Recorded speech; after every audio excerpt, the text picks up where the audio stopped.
6,5 милиони луѓе во светот страдаат секоја година поради високото ниво на загаденост на воздухот, предупредува Светската здравствена организација.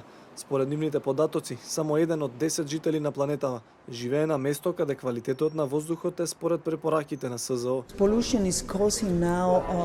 Загадувањето предизвикува 6,5 милиони смртни случаи годишно, што е огромен предизвик и еден од најголемите здравствени проблеми, како и најзначаен ризик од животната средина по здравјето. Исклучително важно е да ги презентираме овие податоци за политичарите да разберат, а граѓаните да бидат свесни за ова. За државите да преземат акција и сите ние да учествуваме во промоцијата на мерки кои ќе предизвикуваат намалување на загадувањето на воздухот.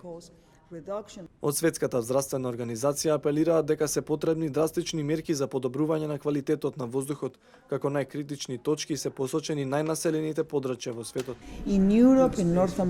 Во Европа и Северна Америка има значајни напори за прочистување на воздухот, иако се уште има простор за подобрување и за нови мерки. Но луѓето најмногу страдаат во Азија, источно-медитеранскиот регион и субсахарските земји. Ова се најнаселените региони каде што има најголема концентрација на популација и тие се најподложни за тоа што таму има и други болести и ситуацијата е драматична. Анализата се базира на податоци од над 3000 градови од 103 земји во светот.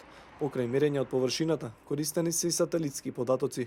Од Агенцијата за здравје на Обединетите нации одбија да издвојат која држава е најголемиот загадувач, потенцирајќи дека сите земји треба да преземат мерки за прочистување на воздухот. Како најчести заболувања кои ги предизвикува нечистиот воздух се издвојуваат срцеви заболувања, мозочни удари и рак.